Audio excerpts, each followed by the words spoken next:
Halo teman-teman semua, kenalin nama aku Nadia. Di video ini aku akan menjelaskan secara umum tentang kondisi politik Indonesia pada masa awal kemerdekaan. Setelah proklamasi kemerdekaan pada 17 Agustus 1945, Indonesia memasuki masa transisi dari negara yang sebelumnya dijajah menjadi negara yang merdeka.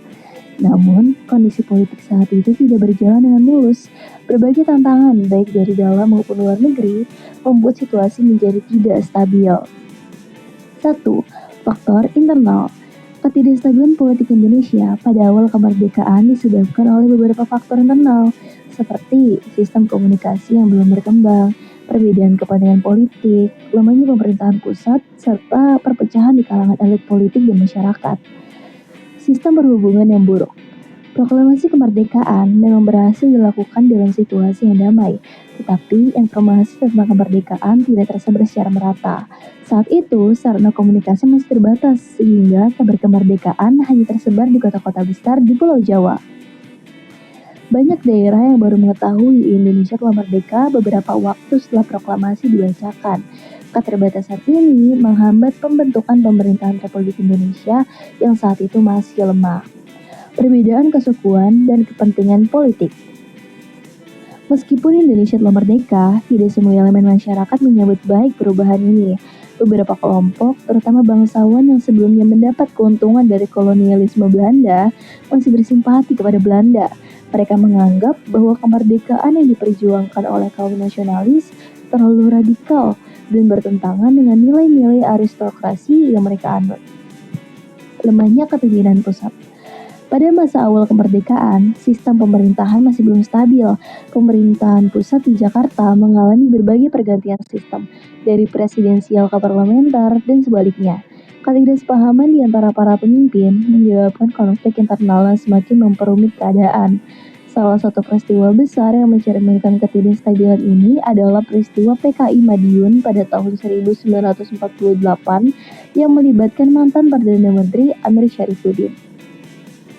Selain itu, lamanya pemerintahan pusat juga berakibat pada meningkatnya aksi kekerasan di berbagai daerah. Laskar-laskar militer tidak resmi, seperti ex-anggota Hei-Ho dan PETA, sering bertindak di luar kendali. Beberapa daerah seperti Tegal, Brebes, dan Pemalang mengalami gelombang kekerasan, di mana massa melakukan intimidasi dan serangan terhadap orang-orang yang dianggap sebagai antek-antek kolonial. Aksi-aksi ini dilakukan tanpa izin pemerintah, dan bahkan memaksa pemerintah untuk menerjunkan pasukan guna mengendalikan situasi. Perpecahan internal. Gerakan kemerdekaan Indonesia terdiri dari berbagai kelompok dengan ideologi yang berbeda, seperti nasionalis, komunis, dan Islam.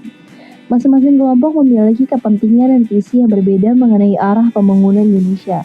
Ketidaksepahaman ini sering menimbulkan konflik politik dan memperlambat upaya konsolidasi nasional. 2. Faktor eksternal.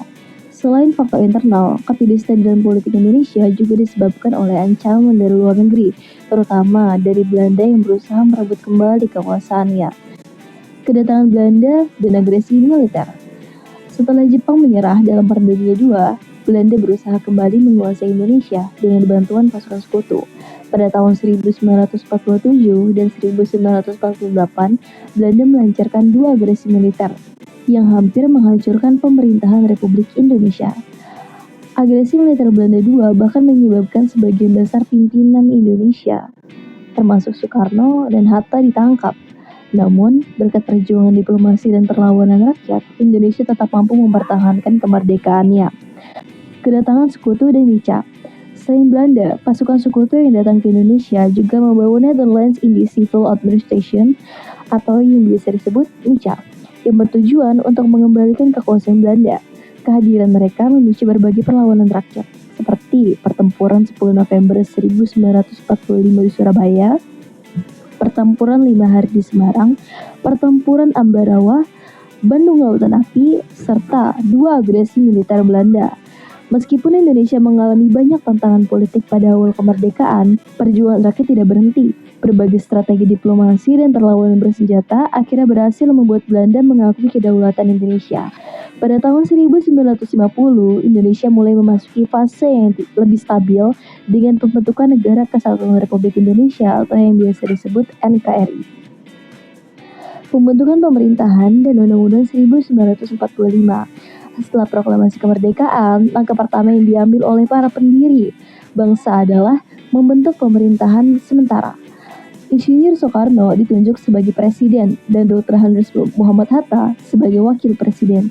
Kemudian pada tanggal 18 Agustus 1945, Undang-Undang Dasar 1945 disahkan sebagai konstitusi pertama negara Indonesia. Dalam undang-undang ini juga ditetapkan bahwa Indonesia berbentuk negara kesatuan dengan sistem pemerintahan presidensial. Namun, karena situasi politik yang tidak stabil dan adanya tekanan dari berbagai pihak, bentuk pemerintahan ini mengalami beberapa kali perubahan, bahkan hanya dalam beberapa bulan setelah kemerdekaan. Indonesia sempat menerapkan sistem parlementer. Ini menunjukkan betapa dinamis dan belum matangnya sistem politik yang ada saat itu. Nah, teman-teman, bisa kita lihat bahwa kondisi politik Indonesia pada awal kemerdekaan penuh dengan tantangan, baik dari dalam negeri seperti lemahnya komunikasi, perpecahan ideologi, hingga ancaman dari luar negeri seperti agresi militer Belanda.